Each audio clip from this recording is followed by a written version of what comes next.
सूर्य को आकाश फल समझ मारुति उसे खाने तीव्र गति से उड़ान भरते हैं, जिस कारण बुध और शुक्र की दिशा भी प्रभावित हो जाती है। इधर सूर्य को जब अरुण देव से किसी अज्ञात द्वारा उनके सूर्य मंडल में प्रवेश करने की सूचना मिलती है, सूर्य देव उसे दंडित करने काल देव को भेजते हैं। वहीं दूसरी तरफ वानर राज केसरी का तुलादान होता है और मारुति को भी हवन में आहुति देने के लिए बुलाया जाता है। आ रहा है मारुति अपना आकाश फल खाने।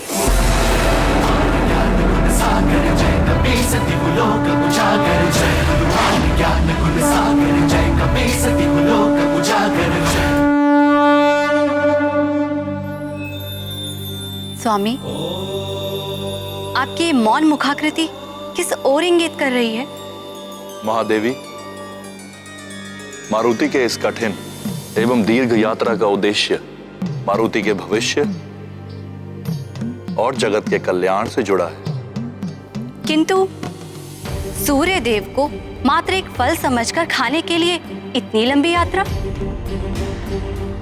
इससे तो मारुति के जीवन पर संकट आ सकता है देवेश्वर।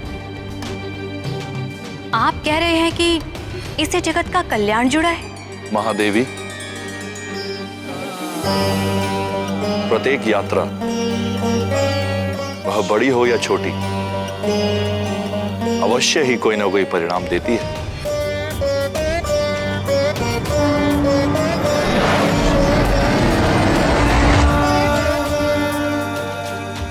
मारुति की ये यात्रा बड़े और अच्छे उद्देश्य के लिए, बड़े और लोक कल्याणकारी उद्देश्य के लिए मूल्य भी बड़ा चुकाना पड़ता है। किंतु देवेश्वर, मारुति अभी बालक है। मुझे भय है कि इसका परिणाम कहीं असहनीय ना हो जाए।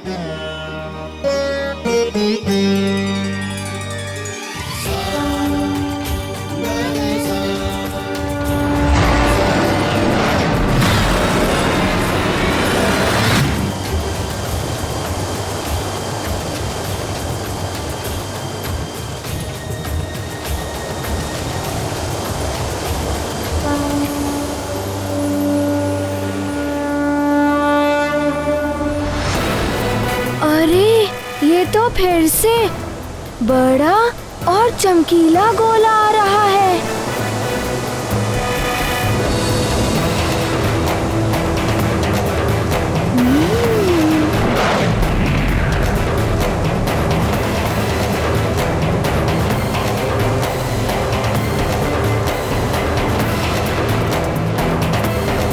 सावधान बालक, तुम्हारे समक्ष स्वयं कालदेव खड़े हैं। काल चक्र से तो पूरी सृष्टि परिचित है, कोई भी इस चक्र में नहीं पड़ना चाहता, किंतु तुम तो स्वयं मेरे इस चक्र के समीप आ रहे हो। ये तुम्हारा बालपन है।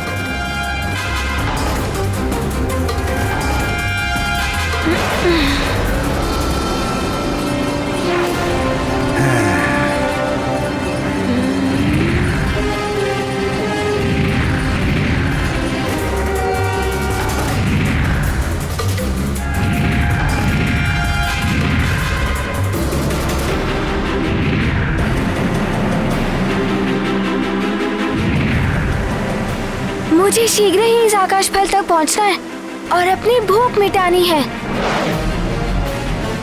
और माँ की चिंता दूर करनी है।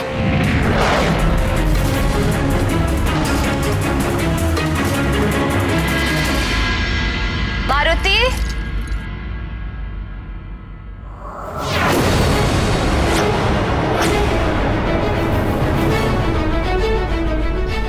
मारुति,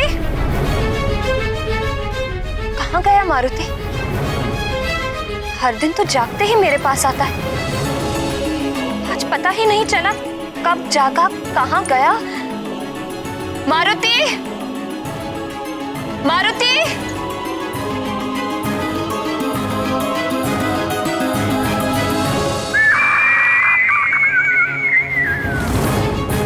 ये तो टिटहरी के चीखने की ध्वनि है।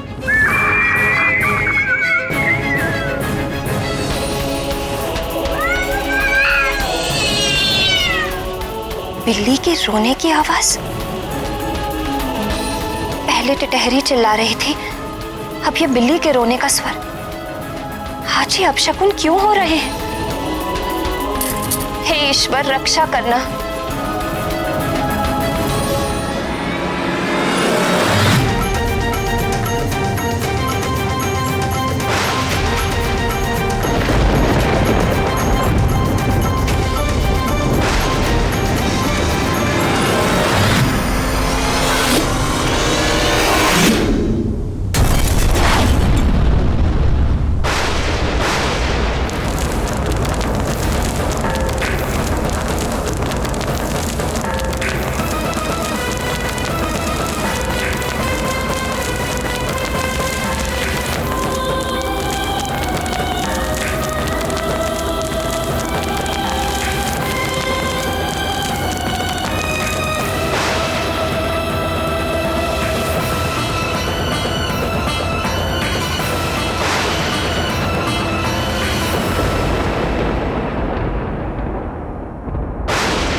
अब ये ध्वनि कैसे?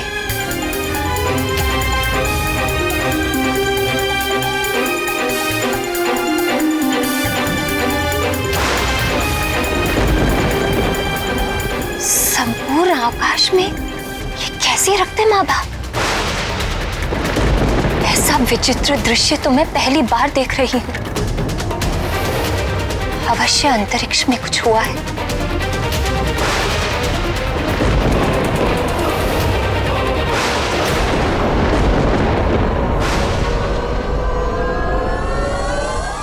गाथा महाबली हनुमत की, रुचिकर लीला राम भगत की। जय जय जय रघुनंदन राम, जय जय जय महाबली हनुमान। भानु मार्ग पर धूम मचाई, पूरे नभ में। ये क्या? ये बंधन कैसा?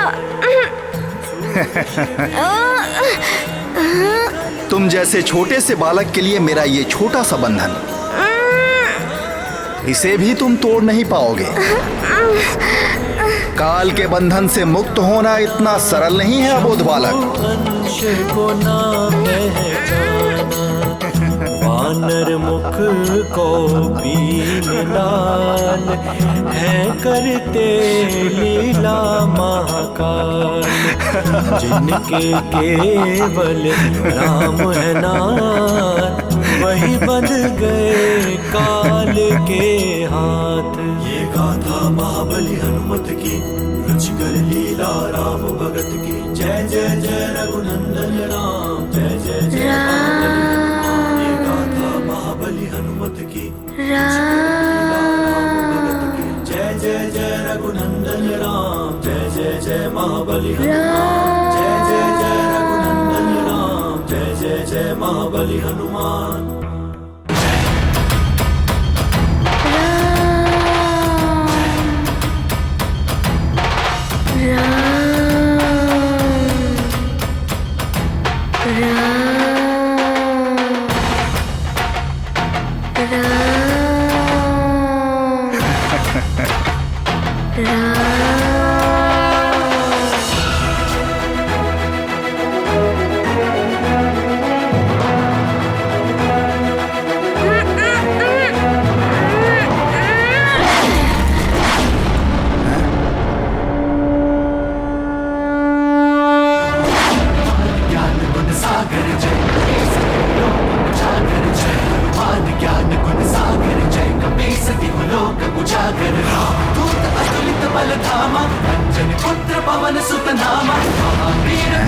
बजरंगी कुमति निवार सुमति के संगी। जय हनुमान ज्ञान गुण सागर, जय कपीस त्रिलोक उजागर। जय हनुमान ज्ञान गुण सागर, जय कपीस त्रिलोक उजागर। रंजन वरन विराज सुबेसा, कानन कुंडल कुंचित केसा। हाथ वज्र और ध्वजा विराजय, काले मूंज जनेऊ साज।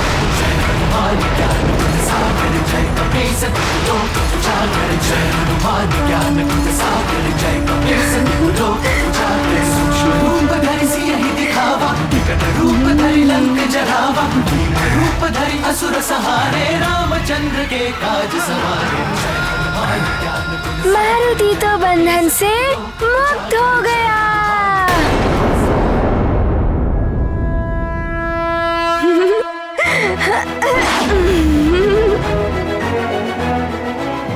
सावधान बालक,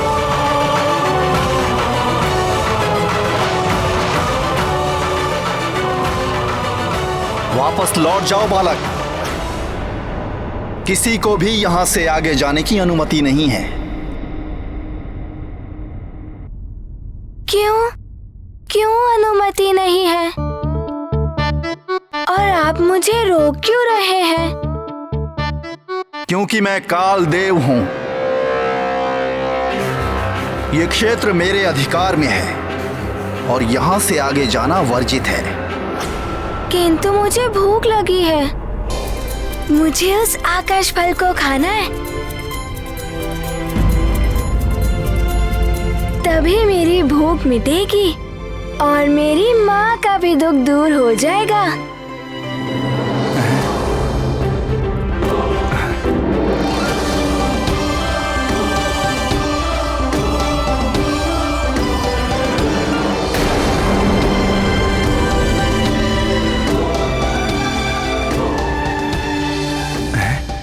सूर्यदेव और आकाश फल। देखो, तुम्हारे भले के लिए कह रहा हूं बालक, लौट जाओ। वो आकाश फल। कालदेव, आप तो देवता है ना? देवता तो सबकी इच्छा पूर्ण करते हैं, किंतु आप देवता होकर भी एक भूखे बालक को भोजन करने से रोक रहे हैं। बालक, तुम्हें भूख लगी थी तो यहाँ क्यों चले आए? वापस घर लौट जाओ और अपनी माताजी से भोजन मांगो। माँ, मारुति को और भूख लगी है। महारानी जी, सारा भंडार रिक्त हो चुका है, अब कुछ बचा ही नहीं। कैसे बताऊं? भोजन के लिए ही तो जा रहा हूँ। बिना भूख शांत किए वापस कैसे जा सकता हूँ? बहुत ही हठी हो तुम बालक, वापस लौट जाओ अन्यथा। हाँ, नारद जी ने बताया था मार्ग में अनेक बाधाएं आएंगी। पर ध्यान रहे, उस तक पहुंचने के मार्ग में अनेक बाधाएं आएंगी, परंतु तुम्हें एकाग्र होकर अपने लक्ष्य तक पहुंचना है।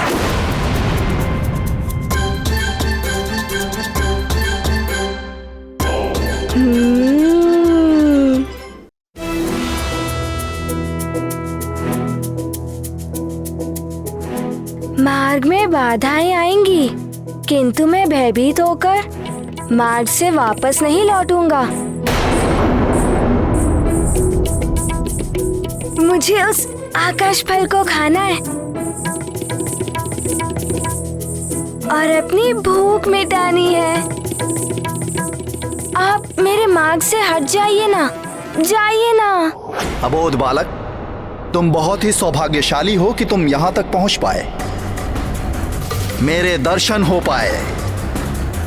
मैं कालदेव हूँ और कालदेव के दर्शन जीवन के अंत में ही हो पाते हैं। पर मुझे तो हठी बालक, विधाता ब्रह्मदेव और अन्य देवता ये तो मात्र भाग्य दुर्भाग्य को निर्धारित करते हैं, किंतु मेरे हाथ में सभी के भाग्य दुर्भाग्य को लागू करने का अधिकार है। मेरे काल पथ पर प्रवेश कर तुम सब कुछ भूल जाओगे, भूख, माँ का दुख, सब कुछ। सोच में पड़ जाओगे, कैसे करना है, क्या करना है, कहाँ जाना है, कुछ भी समझ में नहीं आएगा। क्योंकि मैं अनंत हूं, जिसका ना कोई आदि है ना अंत। अनंत हूं मैं, अनंत।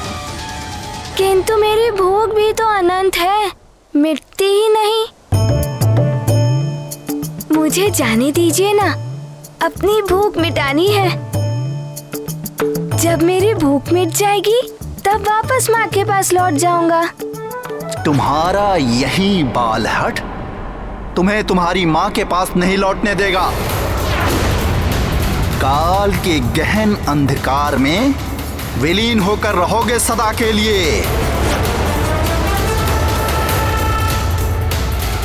हे प्राणवल्लभ, कालदेव ने सोचा था मारुति एक अबोध बालक है, सहज ही बंधन में बंध जाएगा। उन्हें तो अनुमान ही नहीं था कि मारुति इतने शक्तिशाली है। प्रिय, ऊंट तब तक स्वयं को बड़ा ही समझता है जब तक वो पर्वत के नीचे नहीं आता, क्योंकि उसने तो कभी ग्रीवा उठाकर देखा ही नहीं। इसी प्रकार अभिमानी मनुष्य सबको अपने से निम्न ही समझता है। वो देख ही नहीं पाता कि उससे ऊपर भी कोई है। इसी प्रकार कालदेव भी मारुति को एक साधारण अबोध बालक ही समझ बैठे थे।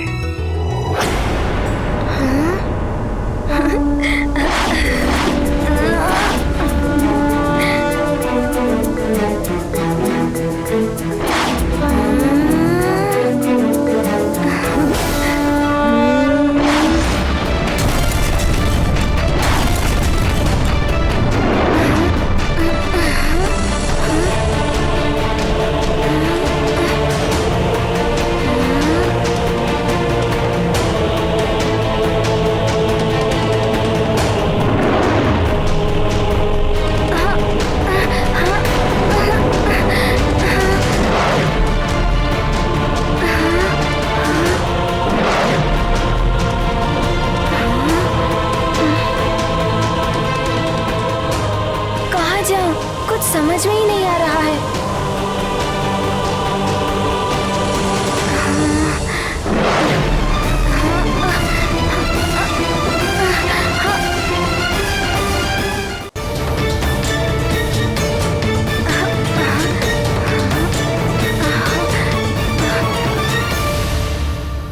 हे महादेव, मारुति तो भय को मन का भ्रम मानते हैं, इसीलिए वे भयभीत नहीं हुए, किंतु कालदेव ने उन्हें अपने काल पथ पर डाल दिया है जो अनंत है।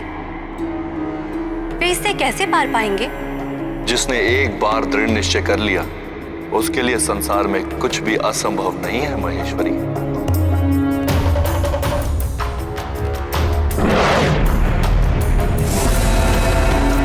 दीपक की एक छोटी सी ज्योति भी गहन अंधकार को मिटा देती है। जल निरंतर बहते हुए चट्टानों को काट देता है।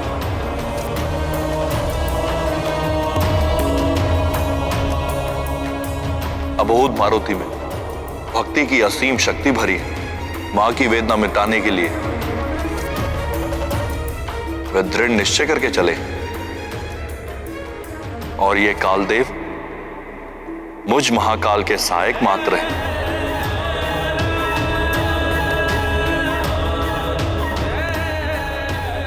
किंतु मारुति मेरे अंश है। यह है कालदेव और मारुति, दोनों के लिए परीक्षा की घड़ी है देवी।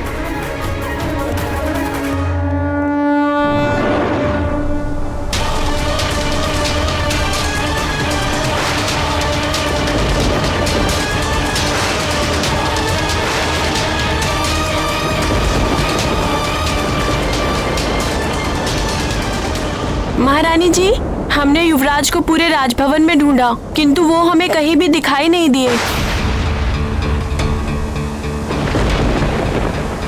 अरे राजभवन में नहीं है?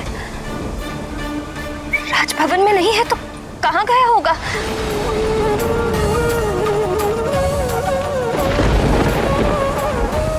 कहीं किसी संकट में पड़ गया तो? हे प्रभु, मेरे पुत्र मारुति की रक्षा करना।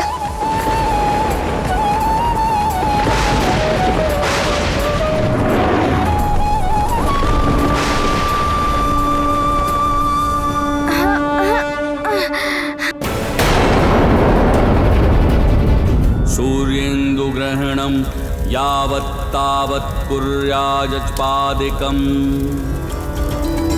सूर्येन्दुग्रहणं यावत् तावत् कुर्याजपादिकम्।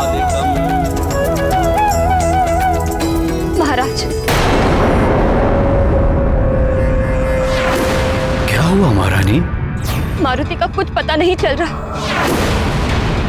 पूरा राजभवन देख लिया, वो कहीं नहीं मिला। राजन, आप अपने स्थान से नहीं उठ सकते। किंतु पुरोहित जी, मेरा पुत्र कहीं। बीच यज्ञ से उठना अशुभ होता है राजन।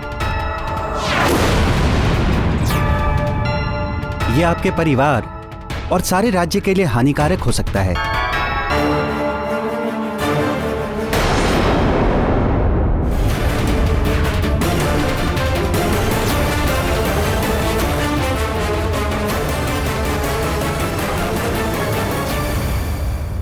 सूर्य को आकाश फल समझ मारुति उसे खाने तीव्र गति से उड़ान भरते हैं, जिस कारण बुध और शुक्र की दिशा भी प्रभावित हो जाती है। इधर सूर्य को जब अरुण देव से किसी अज्ञात द्वारा उनके सूर्य मंडल में प्रवेश करने की सूचना मिलती है, सूर्य देव उसे दंडित करने काल देव को भेजते हैं। वहीं दूसरी तरफ वानर राज केसरी का तुलादान होता है और मारुति को भी हवन में आहुति देने के लिए बुलाया जाता है। आ रहा है मारुति अपना आकाश फल खाने।